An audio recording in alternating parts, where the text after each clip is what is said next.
Hello students, आज की video में हम संक्षारण यानी कोरोजन के बारे में पढ़ेंगे। तो सबसे पहले हम इसकी परिभाषा देखते हैं।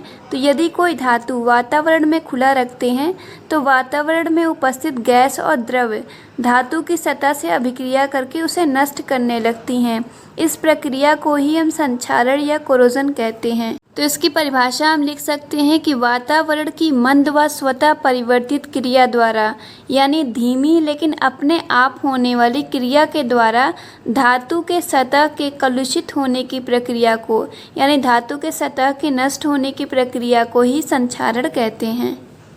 संक्षारण का कुछ एग्जाम्पल हम देख सकते हैं, जैसे कि चांदी की चमक का ख़त्म होना या तांबे या कांसे पे हरी परत का जमना।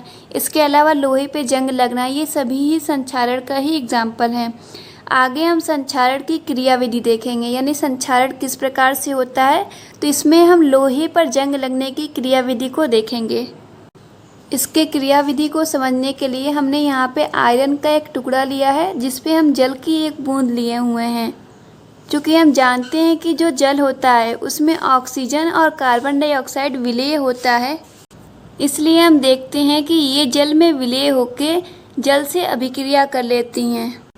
तो यहाँ पे हम देखते हैं कि जब कार्बन डाइऑक्साइड की जल से अभिक्रिया होती है यानी CO2 H2O से अभिक्रिया करता है, तो यहाँ पे हमें कार्बोनिक अम्ल यानी H2CO3 प्राप्त होता है और ये कार्बोनिक अम्ल दोबारा आयनित होके आयन देता है। तो यहाँ पे हम देखेंगे कि हमें H+ आयन मिलेगा, इनकी संख्या 2 होगी तो 2H+ आयन, और साथ में CO3 पे 2- आयन प्राप्त होगा।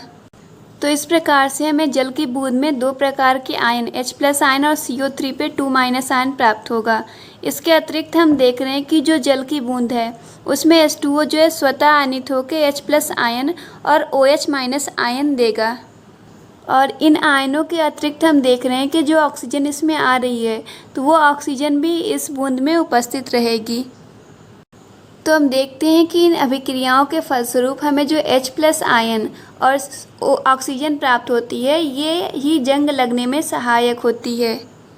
अब आगे हम देखते हैं कि जो ये लोहे की सतह है, जो कि कार्बन डाइऑक्साइड और ऑक्सीजन युक्त जल की उपस्थिति के कारण यहाँ पे हम पाते हैं कि ऑक्सीकरण और अपचयन अभिक्रियाएं होती हैं, और इसी कारण ये जो है एक लघु गैल्वेनिक सेल की भांति कार्य करने लगता है। अब आगे हम देखते हैं कि जो लोहे की सतह पे उपस्थित Fe के जो परमाणु होते हैं वो इलेक्ट्रॉन का त्याग करके Fe2+ में यानी फेरस आयन में चेंज हो जाते हैं।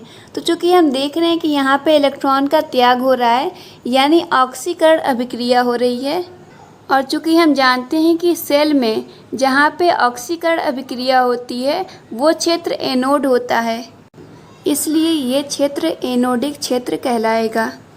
तो इस प्रकार से हम सेल में एनोड पे होने वाली ऑक्सीकरण अभिक्रिया को लिख सकते हैं, जिसमें Fe जो होगा वो Fe2+ में चेंज हो रहा होगा 2 इलेक्ट्रॉन का त्याग करके। अब आगे हम सेल के कैथोड पे होने वाली अपचयन अभिक्रिया को देखेंगे। इसके लिए हम देख सकते हैं कि यहाँ पे जो ऑक्सीजन उपस्थित है ये एक इलेक्ट्रोनेगेटिव एलिमेंट है, यानी इलेक्ट्रॉन को अपनी तरफ आकर्षित करने की इसमें बहुत अधिक क्षमता है, और साथ में जो हाइड्रोजन आयन है इस पे प्लस चार्ज है। तो इन दोनों हाइड्रोजन पे जो प्लस चार्ज है वो भी इलेक्ट्रॉन को अपनी तरफ आकर्षित करता है, जिसके कारण हम देखते हैं कि ये त्यागा गया इलेक्ट्रॉन जो है इनके द्वारा ग्रहण कर लिया जाता है।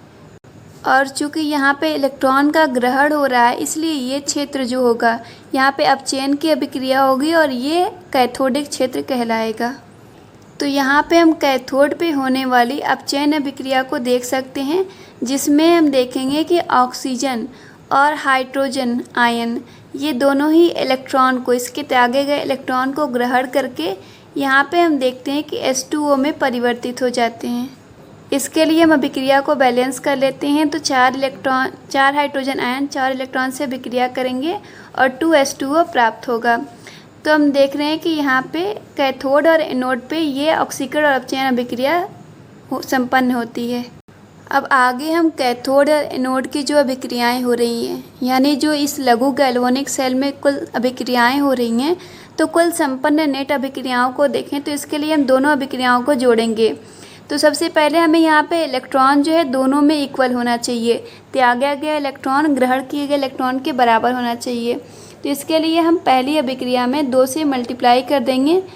तो अब दोनों इलेक्ट्रॉन यहाँ पे 4 और यहाँ पे 4 इलेक्ट्रॉन हो गए हैं। अब इसके बाद अभिक्रिया को हम जोड़ेंगे। तो हम देख रहे हैं कि 2 से मल्टीप्लाई होने पे यहाँ पे Fe जो है 2 हो जाएगा, और नीचे हम ऑक्सीजन देख रहे हैं 1 है, और साथ में 4 हाइड्रोजन प्लस आयन है, और इलेक्ट्रॉन तो यहाँ से कट चुके हैं इसलिए हम इसे नहीं लिखेंगे।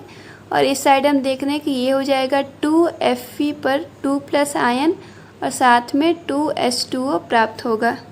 तो हम देखते हैं कि इस ऑक्सीकरण अपचयन अभिक्रिया के फलस्वरूप हमें जो Fe2+ आयन यानी फेरस आयन जो प्राप्त होता है, ये दोबारा ऑक्सीजन से अभिक्रिया कर लेता है, और ऑक्सीजन से अभिक्रिया करके ये धातु की सतह पे रस्ट का निर्माण यानी जंग का निर्माण करता है। तो आगे हम देखते हैं अभिक्रिया होती है इसकी ऑक्सीजन से H2O की उपस्थिति में। तो यहाँ पे हमें फेरिक ऑक्साइड मिलता है यानी Fe2O3 मिलता है, और साथ में यहाँ पे H+ आयन प्राप्त होता है। अभिक्रिया को हम बैलेंस कर सकते हैं। इसके लिए मान लीजिए अगर यहाँ पे हम 2 करते हैं तो 6 ऑक्सीजन हो जाएगा।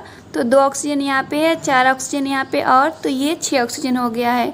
हाइड्रोजन की संख्या यहाँ पे 8 हो गई है, और Fe की संख्या यहाँ पे 4 हो गई है। तो अभिक्रिया बैलेंस हो गई है। तो हम देख रहे हैं कि अभिक्रिया से हमें आयरन का एक ऑक्साइड यानी फेरिक ऑक्साइड प्राप्त हो रहा है। अब ये जो फेरिक ऑक्साइड है ये जल से अभिक्रिया करके यहाँ पे रस्ट यानी जंग का निर्माण करेगा। तो यहाँ पे फेरिक ऑक्साइड की जल के X अणुओं से अभिक्रिया होगी और प्राप्त होगा यहाँ पे हमें Fe2O3 डॉट XH2O।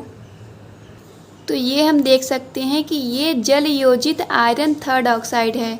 थर्ड इसे हम इसलिए कह रहे हैं क्योंकि यहाँ पे Fe पे हम देख सकते हैं कि 3+ आयन होगा, तो इसे ही हम रस्ट कहते हैं या जंग कहते हैं, यानी आयरन पे जो जंग लगती है वो यही पदार्थ होता है।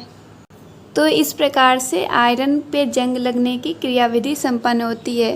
तो यहाँ पे हम देख सकते हैं कि पहले ऑक्सीकरण अपचयन अभिक्रिया के फलस्वरूप हमें Fe2+ आयन प्राप्त हुआ है, और ये Fe2+ आयन जो है ऑक्सीजन से H2O की उपस्थिति में अभिक्रिया करके जल योजित आयरन थर्ड ऑक्साइड यानी रस्ट का निर्माण करता है।